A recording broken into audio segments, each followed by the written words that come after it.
बिस्मिल्लाहिर्रहमानिर्रहीम। अस्सलाम वालेकुम नाज़रीन, आप यूट्यूब चैनल देख रहे हैं। मैं इमरान खान हूँ। मैंने आपको बहुत क्लियरली बताया जो अलीमा खान साहबा ने स्टेटमेंट दिया था और जो इमरान खान साहब का कहना है, वो बड़ा क्लियरली ये बात कर रहे हैं कि उन्हें किसी बाहर वाले से उम्मीद नहीं है और ना वो किसी बाहर वाले से मदद मांग रहे हैं।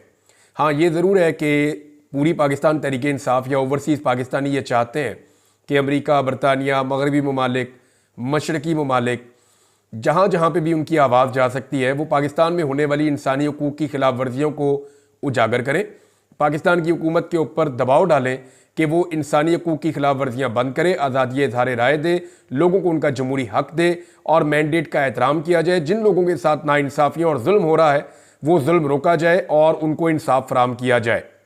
लेकिन इमरान खान साहब का इन्हिसार अपने लोगों पर है, उनका इन्हिसार पाकिस्तानियों के ऊपर है। देखिए, वोट तो पाकिस्तानियों ने डालना है, पाकिस्तान में इन्वेस्टमेंट भी पाकिस्तानियों ने करनी है और पाकिस्तान को दोबारा से उठाना भी पाकिस्तानियों ने। तो बाहर वालों ने तो सिर्फ अपना मफाद देखना है। अमेरिका ने पूरी कोशिश करके देख ली इमरान खान साहब को दबाने की।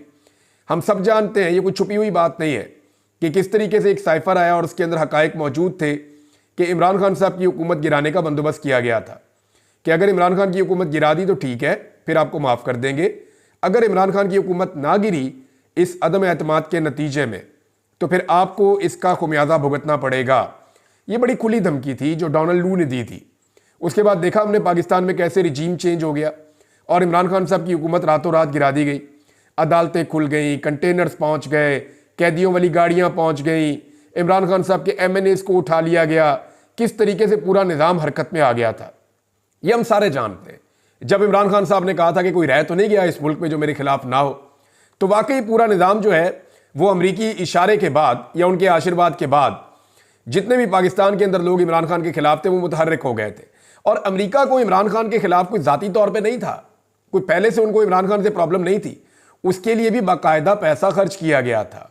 अब जो इतलात आ रही है या पाकिस्तान तहरीक इंसाफ एलिगेशन लगाती है, वो ये कहती है कि जनरल बाजवा ने कौम का पैसा खर्च करवाया था और उस दौर में अमेरिका में लॉबिंग करवाई थी और उस लॉबिंग का एक हिस्सा वो करार देते हैं। अमेरिका के अंदर एक साबिक सफ़ीर हुआ करते थे पाकिस्तान के, हुसैन हक्कानी साहब, उनके ऊपर भी एलिगेशन लगाया जाता है। अभी भी आजकल वो इमरान खान साहब की सख्त मुखालफत कर रहे हैं, वो जो बयान देते हैं इमरान खान साहब के खिलाफ बयान देते हैं।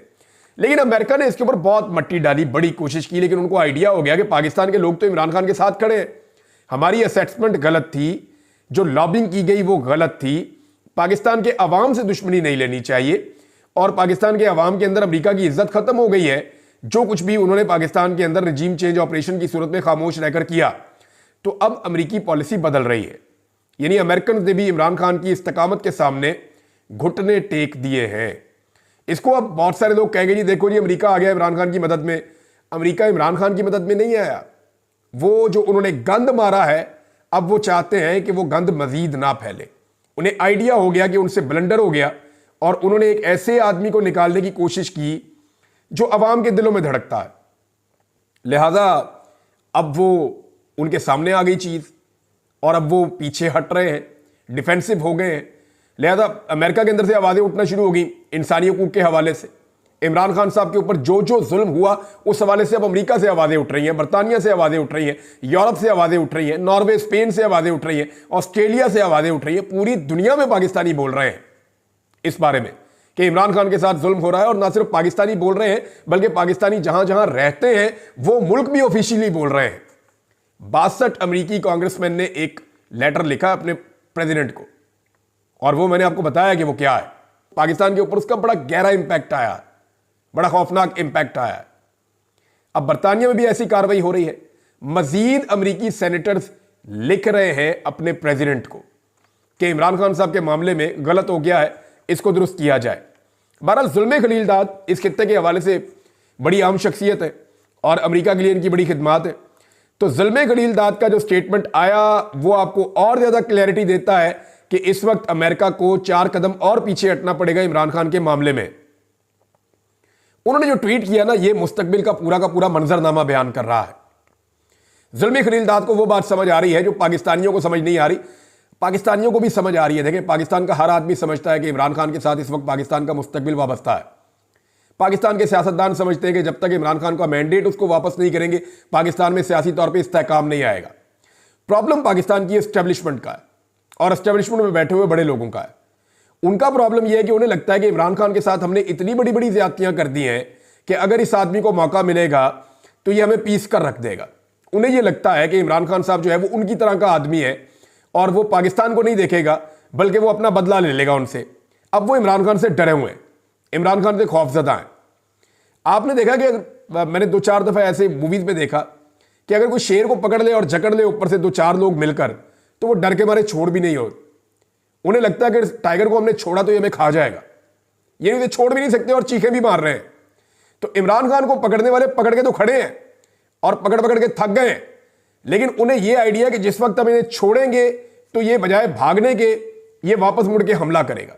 ये खौफ है और कोई बात नहीं है। ये खौफ उन्हें जीने नहीं देता क्योंकि उनके स्टेक्स इतने बड़े हैं पाकिस्तान के अंदर कि उन ताकतवर लोगों को यह लगता है कि अगर इमरान खान वापस आएगा तो हमारी ताकत ना सिर्फ कम हो जाएगी बल्कि चैलेंज हो जाएगी, अवाम की ताकत इमरान खान के साथ शामिल हो जाएगी और इमरान खान हमेशा के लिए एस्टेब्लिशमेंट को दबा लेगा।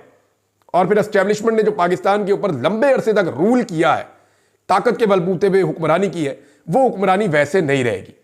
अब इसमें जो है वो जुल्म खलीलजाद का स्टेटमेंट है, वो मैं आपको बता देता हूं। उन्होंने जो ट्विटर के ऊपर ट्वीट किया, उन्होंने कहा कि पाकिस्तानी हुकाम को वाकई में इमरान खान को फौरी तौर पर रिहा करने की जरूरत है और उसकी उन्होंने 3 वजूहात लिखी हैं। नंबर 1 वजह जुल्म खलीलजाद लिखते हैं कि यह मफामत के लिए बहुत जरूरी कदम है जो कि पाकिस्तान के इस्तेहकाम के लिए नहायत जरूरी है। लाखों पाकिस्तानी ये मानते हैं कि इमरान खान गलत इल्जामात के ऊपर जेल में बैठा है, यानी झूठे इल्जामात पे उसको जेल में डाला गया है। ये बात मुझ पर भी अयां है, यानी मैं भी ये जानता हूं और लाखों पाकिस्तानी भी ये मानते हैं कि इमरान खान के साथ इस वक्त जो कुछ भी हो रहा है वो कानूनी नहीं है, वो ज्यादती है। नंबर 1।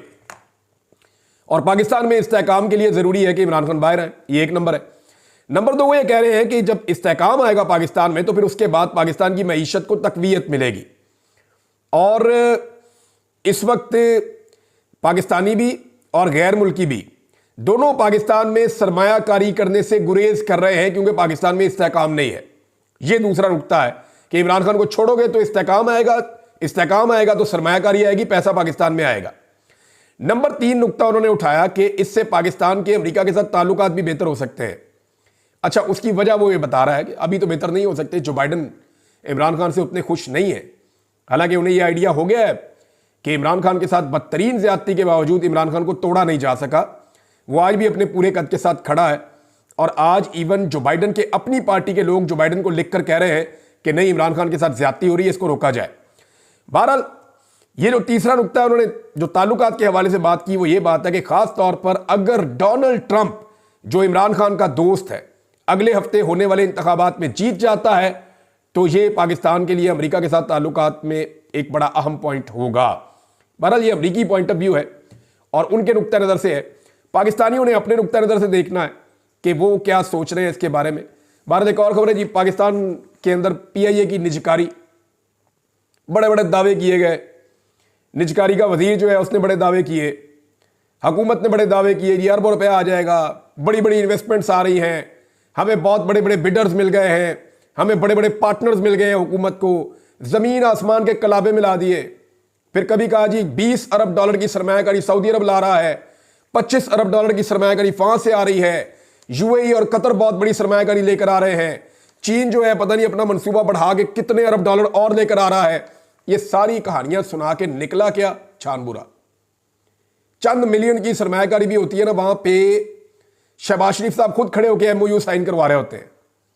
मैं UAE का एक वाकया आपको बता देता हूं, नाम मैं नहीं लूंगा क्योंकि जिनका ये वाकया उन्होंने मुझे मना किया था।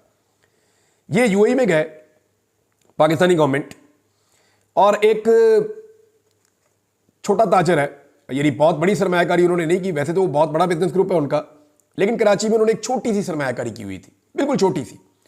एक छोटा सा सॉफ्टवेयर का काम था, वो वहां कराची में कर रहे थे, बहुत मामूली सी, चंद मिलियन डॉलर की है, बिल्कुल छोटी सी।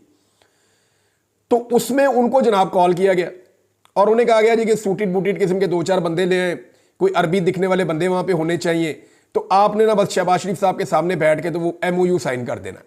उन्होंने कहा जी ये तो पीनट है, मैंने तो सरमायाकारी की नहीं पाकिस्तान में, ये तो छोटा प्रोजेक्ट था, हमने यहां पे कर लिया। उन्होंने कहा जी हमें कोई बंदे ही नहीं मिल रहे, ये पाकिस्तानी वजारत कर रही है और IT मिनिस्टर इसके अंदर इन्वॉल्व थी, ख्वाजा आसिफ के रिश्तेदार। तो उन्होंने वहां पे रिक्वेस्ट की उन बिजनेसमैन से कि अल्लाह का आपको वास्ता है कि शहबाज शरीफ के सामने कोई तनकीद ना कीजिएगा, कोई ऐसी बात ना कीजिएगा, हमारी इज्जत आप रख लें, सिर्फ आप बैठे तकरीब में साइन करें, पीटीवी आपकी वीडियो बना देगा, हमने वहां पे चलानी है। मैं आपको रियल वाकया बता रहा हूं, ये इस हुकूमत की सूरत हाल है। तो कितने इन्होंने नारे लगाए, कितने दावे किए जी हमने जनाब सरमायाकारी पाकिस्तान में आ रही है, 50 साल की तारीख में सबसे लोएस्ट है इस वक्त सरमायाकारी। ये मुल्क नहीं चलना बगैर मैंडेट के। ये जितने तजुर्बाकार मिस्त्री लगे हुए हैं ना, ये पाने उठा के रेंच पकड़ के, ये मुल्क ऐसे नहीं चलना। ताकत के बलबूते पे आप लोगों को चुप करवा सकते हैं, उनकी जुबानें बंद कर सकते हैं, उनकी जुबानें काट सकते हैं, उन्हें जेलों में बंद कर सकते हैं, उन्हें कैद खानों में, हुकूमत खानों में डाल सकते हैं, काल कोठरियों के अंदर रख सकते हैं, लेकिन आप पाकिस्तान की मईशत नहीं चला सकते। अगर पाकिस्तान सारे का सारा आपने चलाना है तो 25 करोड़ आदमियों को फिर आपको यरगमाल बनाना पड़ेगा। लोग नहीं मान रहे ना, मैंडेट ही नहीं है। लोगों ने वोट किसी और को डाला, लाके किसी और को बिठा दिया। अब वो शक्लें ही लोगों को पसंद नहीं है।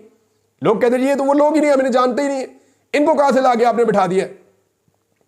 बहरहाल पीआईए की निजकारी की जनाब बड़ी कोशिश की गई, उसके अंदर 6 बिडर्स को फाइनल किया गया कि 6 कंपनियां जी ये पीआईए को खरीदेंगी। 1-2 कंपनियां अपनी भी वाकफ बीच में डाल दी। वो पता लगा जी कि कल शाम को बिडिंग थी 5 बजे, पाकिस्तान टेलीविजन लाइव दिखा रहा है, निजी टीवी चैनल्स को रोक दिया गया, तो सिर्फ 1 कंपनी आई, और वो भी कंपनी ऐसी जिसको हुकूमत ने फेस सेविंग के लिए रखा हुआ था कि यार 2-4 कंपनियां अच्छा नहीं लगता, 2 कंपनियां अपनी डाल देते हैं। तो उनमें 1 कंपनी जो है वो 1 कंपनी आई, वो पाकिस्तानी है, मैं उन्हें जानता हूं अच्छी तरह। तो उनको मजबूर किया गया, वो पहुंच गए। तो उन्होंने जनाब पीआईए की कम से कम कीमत जो हुकूमत ने रखी हुई थी 85 अरब रुपए रखी हुई थी, उन्होंने 10 अरब डॉलर्स की कीमत लगाई। और 10 अरब डॉलर में भी उन्होंने किसी को वहां कहा, पता नहीं मजाक में कहा ये क्या बात हुई, कि जनाब हमारी सोसाइटी के जो प्लाट है ना, उन प्लाटों में एडजस्ट करवा दें ये कीमत भी। क्या ये हो सकता है?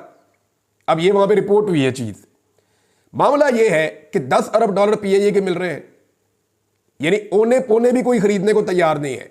वो जो 5 कंपनियां नहीं आई ना, उनसे जब राब्ता किया गया तो उनमें से 3 ने कहा ये हुकूमत पे एतबार ही नहीं है, इस हुकूमत पे, इस निजाम पे हमें भरोसा ही नहीं है, कोई पैसा खर्च करने को तैयार नहीं है। यही बात जुल्म खरीदार समझा रहा है, लेकिन पाकिस्तानियों को तो समझ आ रही है। पाकिस्तान के जो कर्ता धर्ता बने हुए हैं या पाकिस्तानी एस्टेब्लिशमेंट है, उनको ये बात समझ नहीं आ रही। इससे पहले देर हो जाए, भाई समझ लो ये बात, फॉर गॉड सेक। ये मुल्क इधर ही रहना है, आपके बच्चों ने भी इस मुल्क में रहना है, यहीं पे हमने पलना है, बढ़ना है, हमारा मुस्तकबिल इस मुल्क के साथ वाबस्ता है। नौकरियां तो खत्म हो जाएंगी एक दिन, जिंदगियां भी खत्म हो जाएंगी एक दिन, तो मुल्क के साथ कुछ अच्छा ही करके जाएं ताकि लोग आपको अच्छे अल्फाज में याद रखें। अब इस वक्त अवाम के साथ फड्डा डाला हुआ है कि नहीं जी हम जिसको बनाएंगे वही रहेगा। तो पीआईए का जनाब 10 अरब रुपए पीआईए का दिया जा रहा था। क्या कोई नई एयरलाइन अगर बनाए तो 10 अरब में बनती है यार? 10 अरब के अंदर तो एक न्यूज चैनल नहीं बनता। तो इतनी बड़ी पाकिस्तान एयरलाइन, वो 10 अरब रुपए उसकी बोली लगी है, और ये दावे कर रहे थे बहुत बड़े बड़े। फिटे मुंह वैसे इनके दावों के ऊपर हद हो गई है। इन्होंने क्या हाल कर दिया पाकिस्तान के इदारों का, और ट्रस्ट का ये लेवल है कि हुकूमत को पैसे देने के लिए कोई तैयार नहीं, कोई इस हुकूमत के साथ काम करने के लिए तैयार नहीं है। ये ट्रस्ट का एक बहुत बड़ा डेफिसिट है। पेट्रोल की कीमतें हुकूमत ने एक बार फिर बढ़ा दी हैं। जब ये कम करते हैं तो खबरें बड़ी शौक से चलाते हैं, जब ज्यादा करते हैं तो खामोशी से बढ़ा देते हैं। अब इस वक्त भी जो पेट्रोल है ना, मैं सिर्फ आपको ये इसलिए बता रहा हूं कि मुझे पता है कि हुकूमत की मजबूरियां हैं, यहीं से उन्होंने पैसे इकट्ठे करने हैं, और तो पैसे मिल नहीं रहे। पाकिस्तान में कारोबारी कोई नहीं हो रहा, पाकिस्तान के अंदर कारोबारी कोई नहीं हो रहा। जहां एक दिन में डीएचए की सैकड़ों फाइलें ट्रांसफर होती थी, वहां दोपहर तक 1 या 2 होती हैं। ये सिर्फ डीएचए नहीं है, बाकी सोसाइटियों का भी यही हाल है, काम ही नहीं हो रहा। हमारे एक दोस्त है कर्नल साहब, उन्होंने बताया जी हम हाथ पे हाथ रख के बैठे हुए हैं, अब काम ही बंद हो गया, लोग काम कर ही नहीं रहे। लोगों ने जिद पकड़ ली है कि जनाब हमने पैसा निकालना ही नहीं है। जब पैसा निकलेगा, सर्कुलेट होगा, तो उसी में से टैक्स जनरेट होगा ना, उसी के अंदर से आपको टैक्सेस मिलेंगे और चीजें मिलेंगी, पैसा मिलेगा। लोग खरीदो फरोख्त कर नहीं रहे, हालात यहां पे पहुंच गए हैं। अच्छा, अब मैं आपको ये बताता हूं कि पेट्रोल की कीमतों में दोबारा इजाफा किया, कोई ₹1.35 पेट्रोल और ₹3.85 डीजल की कीमत बढ़ा दी है। यह खबर मैं आपको इसलिए दे रहा हूं कि आलमी मंडी में इस वक्त जो पेट्रोलियम मसनूआत की कीमतें हैं वो $67 फी बैरल पे है, $67 फी बैरल पे। इमरान खान साहब के दौर में ये $125 फी बैरल के आसपास पहुंच गई थी कीमत। यानी इमरान खान के दौर में आलमी मंडी में तेल इससे दुगनी कीमत का था, और इमरान खान जो है वो उस वक्त भी ₹150 का पेट्रोल और डीजल इसके अंदर अंदर दे रहे थे। यानी इमरान खान साहब $125 फी बैरल खरीद के ₹150 फी लीटर के अंदर अंदर डीजल और पेट्रोल दे रहे थे। अब यहां पे आप देखेंगे 2.5 साल के अंदर इन साइंसदानों ने, जिन्होंने ₹70 लीटर पेट्रोल देना था, वो ₹60 तो ले भी ले रहे हैं पेट्रोल के ऊपर सिर्फ। यानी जब $125 या $115 आलमी मार्केट में फी बैरल कीमत होती थी ना, तो ये कहते थे हम ₹70 का बेच के मुनाफा कमाएंगे। और अब जब $67 फी बैरल है, तो ये कितने का बेच रहे हैं जनाब? इस वक्त भी जो कीमत है वो पाकिस्तान के अंदर ₹248 पेट्रोल और ₹255 डीजल की कीमत है। यानी इमरान खान के दौर से ₹100 महंगा बेच रहे हैं और उससे आधी कीमत में खरीद रहे हैं। ये फर्क है, सिर्फ मैंने आपको बताना था ताकि रिकॉर्ड के ऊपर आपके पास ये चीज रहे। अडयाला जेल में इमरान खान साहब के हवाले से नई खबरें आ रही हैं, दोबारा से सख्ती करने की कोशिश की जा रही है और इस पे 2 स्टेटमेंट्स आए हैं। मैं आपको दोनों स्टेटमेंट पढ़ के सुना देता हूं। एक तो सलमान अकरम राजा साहब के 2 स्टेटमेंट्स हैं, वो बहुत जरूरी हैं, और उनके अलावा एक स्टेटमेंट है उमर अयूब साहब का। उमर अयूब साहब ने जो स्टेटमेंट दिया, उन्होंने कहा कि अडयाला जेल में इमरान खान से मुलाकात की इजाजत नहीं दी गई। कहा गया कि हमें एक अंडरटेकिंग देना होगा, बयान अल्फी लिख कर दे कि सियासी गुफ्तगू नहीं करेंगे। और इमरान खान के साथ कौन सी गुफ्तगू करनी है भाई? सियासतदान है, सियासी गुफ्तगू ही करेगा ना भाई। नवाज शरीफ साहब तो बैठ के पूरी पॉलिटिकल मीटिंग्स करते थे जेल के अंदर, 15-15 सहाफियों को दोनों तरफ बैठा के, साथ इधर सामने मियां साहब के साथ मियां साहब के अपने बंदे भी इरफान सिद्दीकी वगैरह, परवेज रशीद वगैरह, टका के वहां मुलाकातें करते थे। सियासतदानों की बाकायदा महफिल होती थी वहां पे, पूरी कैबिनेट बैठती थी, बैठ के बातें करते थे। तो इमरान खान साहब ने नॉन पॉलिटिकल बात तो करनी नहीं, पॉलिटिशियन है, पॉलिटिकल बात करेंगे वो। तो उन्होंने कहा जी कि सियासी गुफ्तगू नहीं करेंगे। जब मैं जिम्मेदारान का नाम लेता हूं तो मीडिया मालकान की टांगें कांपती हैं, टांगों में सांस डालें और मुल्क के लिए खड़े हो जाएं। ये जनाब उमर अयूब साहब ने क्लियरली बात की है। अब सलमान अकरम राजा साहब ने कहा कि अब ये 27वीं तरमीम के जरिए फौजी अदालतों का क्याम चाहते हैं ताकि बंद कमरों में आपको और मुझे सजाएं दी जा सके। हम इसके खिलाफ अवाम में जा रहे हैं, ये हमारी शराफत का मामला है। हम बारहा एस्टेब्लिशमेंट को कह चुके और आज भी कहते हैं कि पाकिस्तान की बड़ी सियासी हकीकत को मसलने की कोशिश ना करें, आप नाकाम होंगे। इस इलेक्शन के नताइज को अदालतों से ठीक होने दें। ये जनाब सलमान अकरम राजा साहब का स्टेटमेंट है। एक चीज आपको बताता हूं, हमारे एक सहाफी है सीनियर नादर बलोच साहब, वो जाकर मिले हैं मुस्तफीन साहब को, वो वकील जिन्होंने कादी फायद ईसा साहब पे थोड़ी सी तनकीद कर दी थी। आपको पता है उन्होंने क्या बताया? जो उन्होंने बताया ना, अगर आप वो पढ़े तो आप लरस जाएंगे। वो बता रहे वो पहचान नहीं पा रहे सही तरह, इतना उन पर टॉर्चर हुआ है, वो बात नहीं सही तरह कर पा रहे। उन्हें एक जुमला बोलने में बहुत दफा रुक रुक के वो बोलते हैं। 4 दिन के अंदर उन पर इतना टॉर्चर करके इतना बदतरीन हालत उनकी कर दी गई है। ये कादी फायद ईसा हैं जिनके लिए आज सारे लोग चिल्ला रहे हैं। मुझे हैरत होती है जो सहाफी शहीद अरशद शरीफ के लिए नहीं बोले, वो कादी फायद ईसा के लिए बोल रहे हैं। और कादी फायद ईसा के साथ हुआ क्या? किसी ने उसकी गाड़ी को हाथ लगा दिया। अव्वल तो सवाल यह होना चाहिए कि एक रिटायर्ड जज सफारत खाने की गाड़ी में क्या कर रहा था? भाई जिन्होंने बुलाया या तो वो गाड़ी दे दे या वहां पे टैक्सी लेकर चले जाए। सफारत खाने की गाड़ी में एक रिटायर्ड जज जा रहा है, इस पे कोई सवाल नहीं उठा रहा, इस पे कोई बात नहीं कर रहा कि उसकी गाड़ी को सिर्फ हाथ लगाया। यास्मीन राशिद की गाड़ी को मार मार के तोड़ दिया था, 3 डब्बा बना दिया था, उसके ऊपर ये कभी नहीं बोले थे। तो कादी फायद ईसा में ऐसा क्या है? एक्चुअली ये कादी फायद ईसा को नहीं, निजाम को गालियां पड़ रही हैं। तो निजाम जो है वो इनका लाडला है और इन्हें लगता है कि निजाम को कोई उंगली भी लगाएगा ना तो ये चीखे मारते हैं। इनकी गैरत कभी नहीं जागेगी आम आदमी के साथ जितना मर्जी जुल्म और ज्यादती हो जाए। इनकी गैरत फौरन जाग जाती है जैसे इनके अपने किसी बंदे को छेड़ दिया जाए। सर्विंग जज के ऊपर गंदी गालियां सुप्रीम कोर्ट ऑफ पाकिस्तान के बाहर खड़े होकर दी थी इन्होंने 2023 में। सर्विंग जज के ऊपर गंदी गालियां दी थी, तब तो कोई नहीं बोला। अब धड़ाधड़ बोल रहे हैं कि कादी फायद ईसा की गाड़ी को रोकने की जिसारत कैसे की गई। अभी तो कादी फायद ईसा साहब ने म्यूजिक एंजॉय करना शुरू किया है, ये बहुत सारे और लोग म्यूजिक एंजॉय करेंगे। देखा बांग्लादेशियों ने क्या किया था। मैं कोई डरा नहीं रहा, आपको धमकी नहीं लगा रहा, मैं आपको यह समझा रहा हूं कि जब भी कोई जुल्म करता है या जालिम होता है तो अल्लाह की रस्सी जो है वो दराज तो होती है, लेकिन जब वो रस्सी खींचता है तो बड़ा बुरा फंदा पड़ता है। ये सबको सामना करना पड़ेगा, जो जो जालिम है उसको जवाब देना पड़ेगा, आज नहीं तो कल देना पड़ेगा। इमरान खान साहब के लिए जनाब एक बड़ा एहतजाज अनाउंस किया गया है 10 डाउनिंग स्ट्रीट में, और उसके लिए बाकायदा पोस्टर्स जारी कर दिए गए हैं। संडे को यह एहतजाज होगा 3 तारीख को नवंबर की, और इस एहतजाज के अंदर जुल्फी बुखारी, अदर मशवानी, शहजाद अकबर तीनों ये वहां से शामिल होंगे और बड़ी तादाद में कारकुनों को बुलाया गया है। इमरान खान के हक में एहतजाज किया जाएगा।